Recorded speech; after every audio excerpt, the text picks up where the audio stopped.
E a minha mãe nem sabe que eu estou chegando, né? A minha mãe, ela nem sabe que quinta-feira eu vou para o Rio Grande do Sul. Mas já liguei para o meu irmão e disse, ó, estou chegando às 4 da tarde.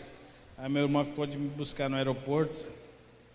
Só espero não matar ela do coração, né? Quando chegar em casa, né? Senão fica complicado. Vamos lá? Seria bom você sentar e Jemima também aqui do lado.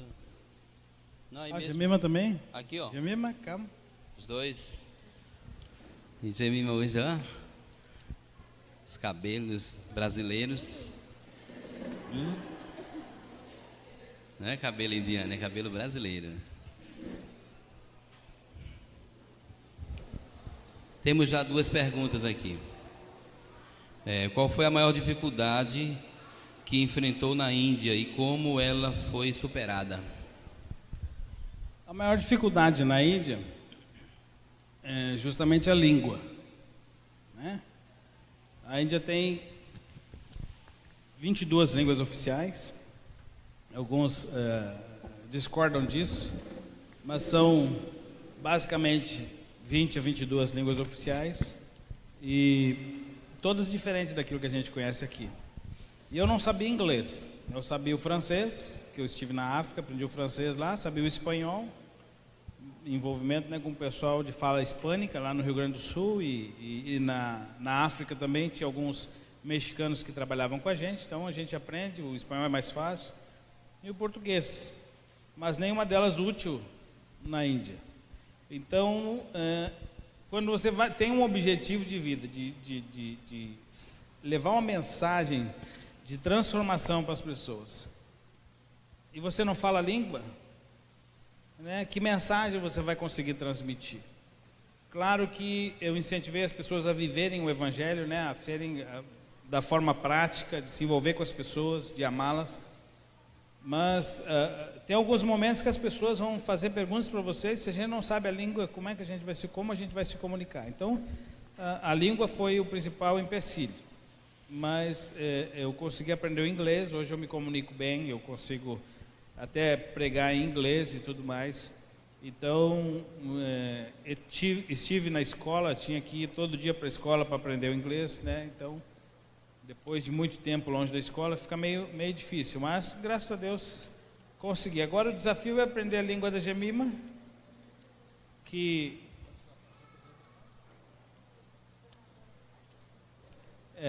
a língua dela é tamil, tem 246 letras, né, a língua dela. Então é um desafio, mas a gente vai tentar. E a gente acha que a nossa já tem muita letra, né?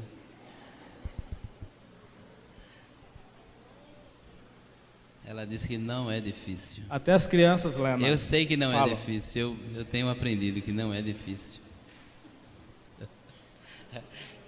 Falar em línguas eu preciso aprender o inglês urgente, né? Vai contar a história do Brad? Ah, meus amigos. Esses dias eu estava em casa e a Jemima chegou para mim e disse assim: aconteceu uma coisa terrível aqui há pouco tempo. Eu disse: o que aconteceu? O Abian estava comigo aqui na sala e de repente ele saiu correndo lá para a cozinha e olha para o Tarcísio e diz assim: Brad. E o Tarcísio: Brad? No bread. E o Abian sai chorando para a sala: no bread. Mas ele viu um saco de pão em cima da mesa, né? Aí a Jemima disse: não, fala pão. Aí ele voltou: pão. Ah, agora sim. Negando o pão para o menino. Jesus amado. Nunca mais eu esqueço que pão é Brad. Ele: Brad Pitt? Ele: não, Brad. Eu digo: Brad, não. Eu fiquei nervoso, agoniado. Aí ele saiu correndo. Eu disse: meu Deus, o que foi que eu fiz? Mas isso é bom, né? Eu tenho aprendido com o Abian o inglês, né?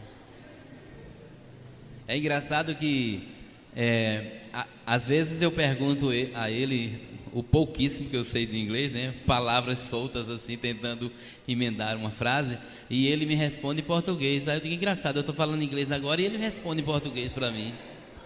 né? E aí a gente está aprendendo.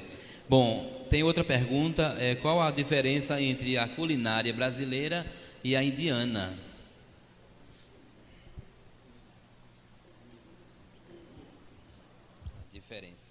A diferença na Índia é que a culinária lá, a comida, ela é carregada de tempero, né? Por exemplo, a Gemima fez outro dia aqui uma comida, um arroz com galinha, normal. E no Brasil, o que você coloca? Coloca cebola, alho, talvez uma salsa, alguma coisa assim, coentro, esse tipo de coisa. Mas na Índia não, na Índia coloca cravo, canela, gengibre, pimenta vermelha em pó, né? Então o gengibre se encarrega de esquentar a garganta e a pimenta se encarrega de esquentar a boca, né? Então, mas basicamente é porque ela é carregadíssima de condimentos. Não só na Índia, mas na Ásia em geral. É assim, eu estive na Tailândia também, eles comem muita pimenta, muito condimento. E isso faz parte.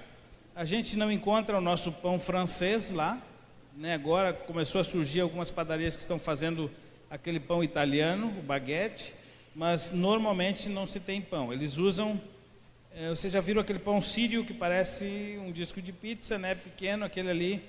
Tem o chapati, que são 3 ou 4 tipos diferentes. Um é chamado chapati, o outro é chamado parota, tem o roti. São diferentes tipos de pão, né? Mas como o pão sírio, né? E esse basicamente é o que se usa lá. Se come muito frango, porque por causa do hinduísmo não se come a carne de gado, mas a gente encontra lá nas comunidades muçulmanas, onde tem o povo islâmico, eles comem, né, a carne de gado, só não comem carne de porco. Então, no meio dos hindus você vai encontrar o frango e o porco e o peixe, e no meio do muçulmano você encontra a carne de gado, né? Mas normalmente eles não comem muita carne. A Gemima, por exemplo, ela come basicamente só frango. Por quê? Porque antes dela se converter, ela hindu, ela comia frango uma vez por mês. Então ela comia muitos vegetais, esse tipo de coisa. Então ela comia frango uma vez por mês. Então agora que ela tem a oportunidade de comer carne, ela não está acostumada, né? Não está acostumada com a carne, nem com peixe e tudo mais. Então ela só come frango. Ok. E ele tem desviado alguns indianos lá fazendo churrasco, ensinando. Fale sobre o churrasco. Eu estive na África, no Senegal, e lá a gente implantou, com meninos de rua, nós abrimos um restaurante no Senegal, tem uma churrascaria chamada Churrascaria Brasil, e os meninos de rua que eu trabalhei na África, hoje, um dos meninos de rua hoje é gerente do restaurante. Eu ensinei ele a assar carne, né? E um outro gaúcho que está lá, o Bruno, ensinou eles a servir como garçom. Então foi um projeto para tirar os meninos de rua. Na Índia, já me convidaram para abrir um restaurante, mas eu disse não é esse o meu chamado. Mas tem alguns jovens que eu peguei lá e eu discipulei eles, eles vão sempre para minha casa, ensinei eles a assar carne. Fiz uma churrasqueira de meio tambor nesses barril de óleo e dei a churrasqueira para ele. Hoje eles dizem assim: Gilberto, vem para cá para casa, eu vou fazer um churrasco para ti. Aí eles assam carne e eu só fico sentado comendo, né? Ok. Como o casal se conheceu e se houve algo contrário ao amor de vocês, se houve alguma resistência? Como vocês se conheceram e se houve alguma resistência da cultura, eu acho, do povo? Não, a gente se conheceu num trabalho médico. Eu cheguei na Índia em 2005, dezembro de 2005. Aí por março de 2005 eu fui para uma cidade chamada Dharmapuri, que é a cidade da Gemima. E lá eu conheci ela. Ela estava estudando enfermagem numa outra cidade. E ela tinha vindo para ajudar o pessoal aqueles dias. E a gente foi fazer um trabalho médico. E eu gostei do jeito dela. E eu comecei a orar. Mas também comecei a me interessar pela cultura, porque no Brasil, se a gente gosta de alguém, a gente se dirige diretamente para essa pessoa. E aí começa um relacionamento de namoro e tudo mais. Na Índia não existe esse tipo de coisa. Então eu comecei a me inteirar e eu vi que o que tinha que acontecer. Eu tinha que me dirigir para uma pessoa, essa pessoa ia conversar com a família dela e eles iriam acertar todas as coisas para o relacionamento. E eu orei durante um tempo, durante uns 6 meses, ninguém sabia de nada. Aí eu fui um dia para a cidade dela, falar com o pastor dela. O meu inglês era terrível, 1 ano de Índia, né? Falava assim algumas palavras, mas não tinha muita lógica em muita coisa que eu dizia. Aí eu fui para a cidade dela, Assim como o meu inglês. assim como o inglês do Tarcísio, né? Aí eu chegava lá, eu cheguei na cidade dela e cheguei para o pastor dela e disse: pastor, eu preciso conversar com o senhor, isso num domingo, pela manhã, porque lá os cultos são pela manhã. E ele disse assim: então faz o seguinte, prega hoje na igreja. E eu tive que falar alguma coisa, como é que um pastor vai dizer que não vai pregar, né? Se fosse em português não tem problema, mas em inglês. Aí eu falava umas 2, 3 palavras e ele falava 5 minutos. Então, na realidade, quem pregou foi ele aquele dia, né? Ele estava me ajudando. Aí terminou a pregação e as pessoas... É como se a gente terminasse de fazer um culto aqui, as pessoas fazem uma fila e você tem que orar por cada uma delas, né? Quando termina o culto. E aí aquela fila se formou e ele disse assim: agora é contigo. E ele foi lá para um canto e levou a família da Gemima e a Gemima junto lá para lá, né? E ficavam conversando, rindo. E eu assim, estão falando de mim. Aí eu esticava a orelha assim, mas não adiantava, eles estavam falando em tamil e eu não ia entender nada do que eles estavam dizendo. Aí eu peguei e continuei orando pelas pessoas e tudo mais. Terminou as orações, me levaram para lá e aí disseram para a Gemima: agora ajoelha aí. Aí ela ajoelhou e eu disse: agora é minha, né? Aí coloquei a mão em cima e orei por ela e o pessoal ali, eu vi o rosto deles, né? Meio sorrindo e tudo. Mas eu fiquei quieto. O pastor disse: sim, Gilberto, amanhã a gente conversa, na segunda-feira. Aí nós nos dirigimos para Bangalore. São 3 horas e meia, 3 horas de trem e 4 ou 5 horas de ônibus. Então eu e o pastor dela saímos cedo, fomos de ônibus para a minha cidade, para Bangalore. E na metade do caminho ele disse: o que eu queria falar, Gilberto? Eu disse: eu quero casar com uma jovem da tua igreja. Aí ele disse assim: quem? A enfermeira? Mas tinha 2 enfermeiras, né? Aí eu disse assim: ela é enfermeira, mas não é essa que o senhor está pensando. Eu estou falando da Gemima. Aí ele olhou para mim e disse assim: então deixa eu te contar uma coisa. Ontem no culto, quando tu estava orando, nós estávamos falando a teu respeito. Aí eu disse assim: eu sabia disso. Não sabia o que você estava dizendo, mas sabia. Aí ele disse assim para mim: não, pois é. A mãe dela chegou e disse assim: pastor, eu tive um sonho essa noite que eu estava dando a minha filha para casar com esse homem que está aí, que era eu. Né? Eu disse assim: é de Deus o negócio, né? Então já recebi uma ajuda e tanto, né? Aí eu peguei e aí ele disse assim: quer casar com ela? Quero. Então tá bom. Ele colocou a mão no bolso, tirou o celular, ligou para casa e falou para a esposa assim: Joyce, ela disse: o que foi? Disse: eu estou aqui com o Gilberto no ônibus, ele quer casar com a Gemima. Vai lá na casa dela e acerta o casamento. Tá bom? Desligou o telefone e acabou o assunto, né?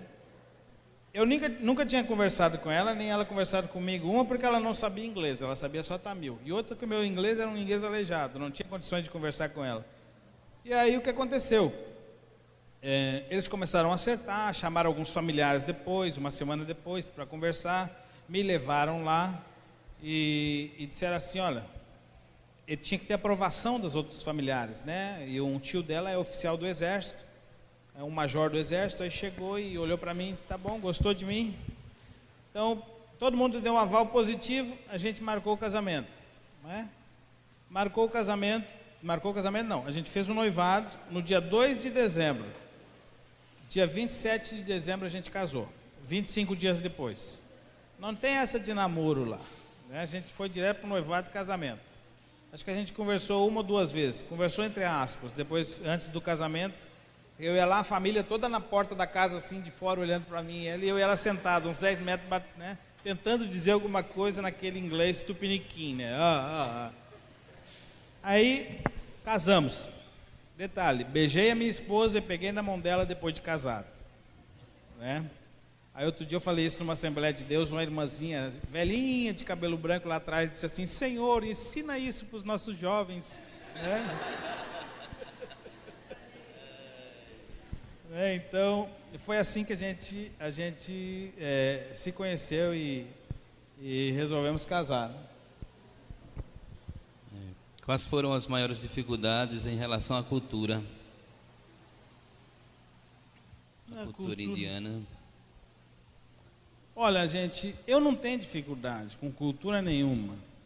Entende? Se eu vou para um país para trabalhar e a pessoa diz assim, tu tem que andar todo de preto, eu vou andar todo de preto. Se a pessoa diz que tu tem que andar de pé no chão aqui porque ninguém usa calçado, eu vou andar de pé no chão.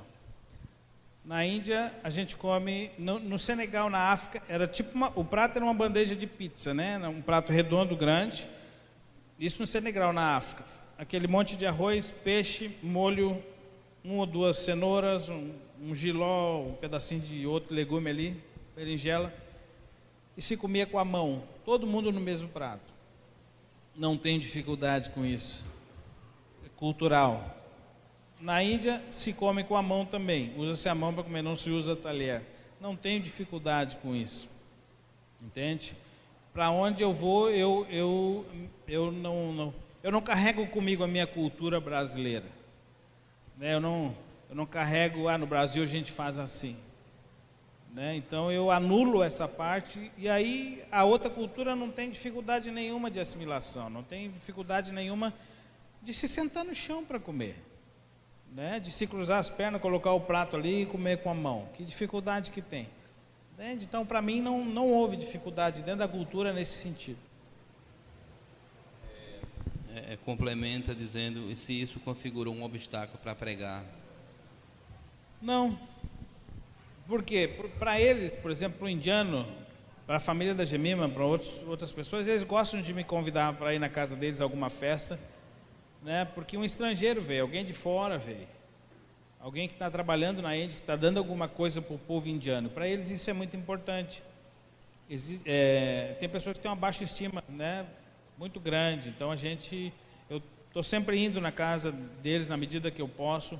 E isso facilita para mim. Quando eles colocam a comida na minha frente, eu simplesmente como.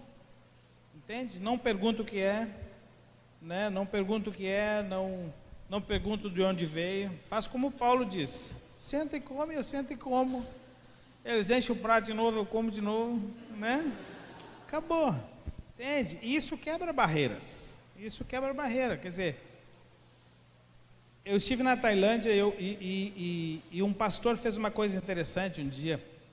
Alguns missionários, algumas pessoas foram trabalhar com os tailandeses e chegaram lá e foram para uma igreja grande como essa. Chegaram lá e assistiram o culto e o pastor chamou os recém-chegados, né, uns 4, 5 missionários. Se vocês vieram para trabalhar aqui na Tailândia, então vocês vão comer a comida tailandesa. E os meninos, legal, o pastor convidou a gente para sair.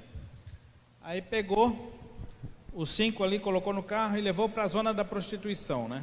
Da luz vermelha. Os meninos já ficaram assustados. O que o pastor está fazendo com a gente aqui? Aí, porque esse tipo de comida só se encontra lá. Aí ele viu uma moto com uma tipo um tabuleiro na frente, onde a pessoa andava com aquela moto, e ali dentro desse tabuleiro tinha algumas divisões, e em cada divisão dessa, um inseto diferente. Ou era barata, ou era besouro, tinha grilo, escorpião, tinha casulo de borboleta, todos diferentes insetos. Quando eu falo de barata, não é essa barata, né, que a gente tem aqui de esgoto, é barata do mato, aquela barata que dá nas árvores, né, no meio da floresta, que é uma barata desse, parece um chinelo, né, aquela baratona grande. Então, mas está tudo ali, porque é tudo proteína na realidade, né, e tudo desidratado, tudo com temperinho. E aí ele pegou, e os meninos ficaram olhando para ele, ele chegou e pediu 100 gramas ou 50 gramas de cada uma das coisas e colocou ali dentro de um prato e deu para os meninos ficaram se olhando. Ele disse assim: agora comam. Aí os meninos ficaram olhando e olharam para ele e disse assim: como vocês querem vir para o meu país e não querem comer a comida do meu povo? Entende? Aí os meninos comeram tudo. Ele disse: não, vocês não vão comer nunca mais isso aqui, porque isso aqui era o tempo da guerra, a pessoa fazia isso, não tinha alimentação, a pessoa tinha que sobreviver e comia esses insetos, né? Não vou oferecer mais para vocês, vocês não são obrigados, mas isso é só um teste para vocês verem. Então eu aprendi o seguinte: toda vez que a gente vai para algum lugar diferente, tem pessoa que chega para mim e diz: pô, eu não como cebola, eu não como pimenta, eu não como isso, eu não como aquilo. Eu acho que quando a gente se dispõe a servir a Deus num chamado missionário para ir para uma outra cultura, esse tipo de coisa tem que ser colocado de lado. Porque isso cria uma barreira com as pessoas que te cercam. É a mesma coisa, você chega em casa agora, prepara uma comida, né? Chama o Gilberto e a Gemema para lá para comer, faz aquele prato de macarrão bem, né, suculento, com molho e tudo, coloca alguma coisa ali, de repente diz assim: ô Gilberto, vem jantar comigo. Chega lá e eu disse: eu não como isso. Como você vai se sentir? Entende? Da mesma maneira as pessoas, né, que estão lá. Então a gente tem que trabalhar com isso. Tem o Adriel, que é um pastor, já esteve aqui já. O meu líder na Betânia, por exemplo, ele detesta coentro, né? Mas lá na Índia se usa coentro assim, só falta fazer suco de coentro, né? Porque eles colocam coentro em tudo. E ele comeu quietinho. Quando chegava na minha casa que a gente ia fazer comida, ele: por favor, não coloca coentro. A gente não colocava, porque a gente conhece ele. Mas ele ia comigo para os lugares, não comia tanto quanto ia comer normalmente, mas comia a comida das pessoas. Então, esse tipo de coisa a gente tem que aprender a trabalhar, né? Vamos adiantar. Como o Senhor sentiu que Deus estava direcionando você à Índia? Como foi o chamado? O meu chamado para a Índia, eu vou começar pelo chamado da África. Quando eu me converti, eu vim de um mundo de drogas, de prostituição, de violência na rua. E o que acontece? Quando eu me converti, eu dobrei um joelho um dia na frente. Você sabe como funciona a Assembleia de Deus, né? Dobrei o joelho lá na frente, a pessoa tinha feito o convite e eu orei para Deus. Eu disse o seguinte: Senhor, eu não quero ficar parado, eu quero fazer alguma coisa útil no teu reino, porque eu entendi que evangelho é trabalhar, né? Eu disse: eu quero fazer alguma coisa, eu quero mostrar para as pessoas o mesmo caminho que eu estou começando a seguir hoje. E aí, a partir daí eu comecei a ler sobre a África, por exemplo. Todos os dias eu via um povo necessitado lá. E aí eu recortava da 0 Hora. Tem até hoje alguns recortes do Jornal do Rio Grande do Sul, de notícias da 0 Hora que vinha sobre a África, fome na África, guerra, massacres, esse tipo de coisa. E aquilo começou a encher o meu coração e eu disse: eu quero fazer alguma coisa por esse povo. E aí Deus me leva, depois de um tempo, depois de 10 anos de preparo, Deus me leva para a África. Eu fiquei 2 anos lá. E quando eu estava terminando os 2 anos que eu tinha que vir, porque o meu visto tinha terminado, Deus disse assim para mim, né, de uma maneira sutil. Não é que Ele falou assim, como eu estou conversando com vocês. Ele fala de maneira sutil e Ele colocou assim: ó, Gilberto, uma voz bem suave, dizendo assim: ó, eu te trouxe para a África para te mostrar um outro lugar para te trabalhar. E eu voltei para o Brasil com uma ideia de Índia, porque alguém lá na Índia, no Senegal, na África, me disse assim: Gilberto, a Índia é um país extremamente opresso, as pessoas são necessitadas de Deus. E aquilo me tocou. Eu quero ajudar as pessoas a mudar de vida. Uma das coisas que me dói no coração é ver as pessoas sofrendo, é ver as pessoas longe de Deus. Hoje eu estive, por exemplo, aqui em Moreno, e eu fui em 2 escolas, falei com 2 turmas de 9ª série agora, né? Não é mais 8ª série, mas 9ª série, 2 turmas, e eu olhei para algumas meninas sorridentes, mas alguma coisa me dizia que tinha sofrimento ali, sabe? Não é, alguém falou cantando aqui que muitas vezes o sorriso que é expresso, né, é a máscara do sorriso. E era o que eu via meninas, né, com um sofrimento estampado nelas, mas embora elas estivessem sorrindo, né, e ouvindo o que eu estava dizendo.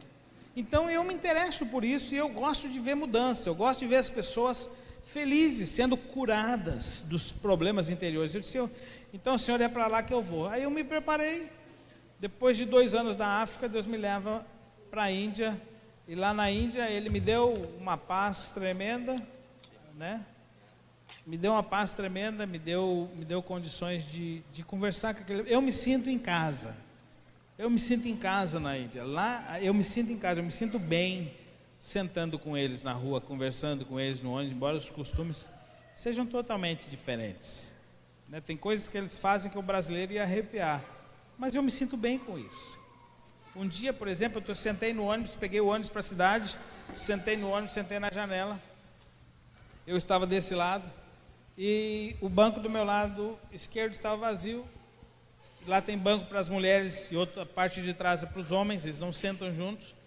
De repente um senhor sentou do meu lado e eu estava olhando para a rua. Quando eu vi que alguém sentou, eu olhei para ele.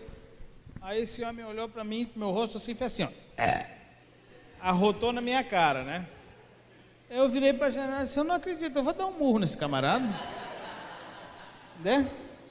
Eu vou dar um murro. Aí eu disse assim, Jesus me ajuda, né? Aí daí eu disse, só olhei para ele, aí ele começou a sorrir, já tinha arrotado mesmo, né? Deu um sorriso, eu dei um sorriso para ele, começamos a conversar e ficamos amigos, entende? Então, a gente tem que entender que é diferente a coisa, né?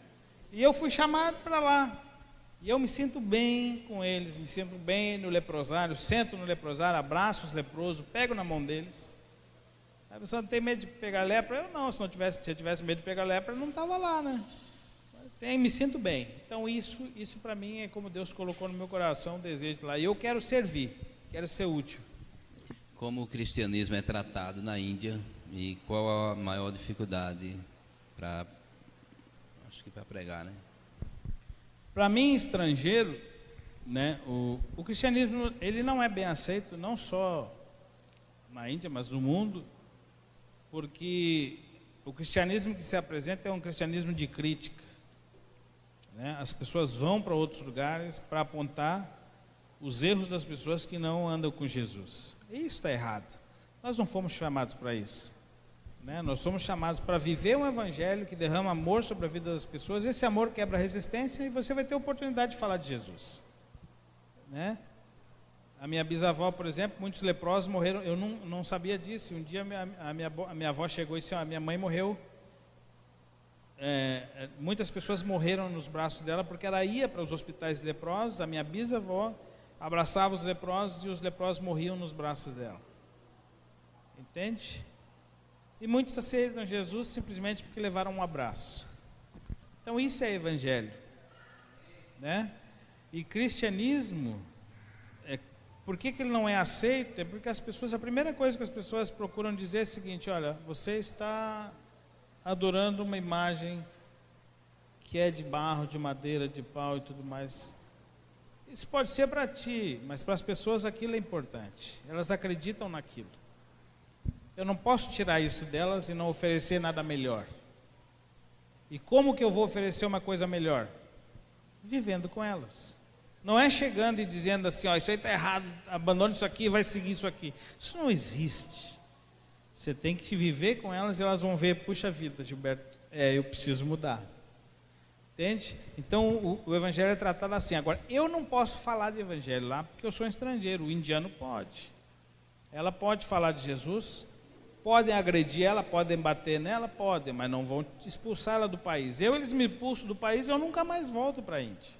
Porque a Índia é proibido de se pregar o evangelho, é proibido de falar de Jesus, porque é um país de grande maioria hindu. Entende? Então, essa é a dificuldade. Como se prega? Já falei aqui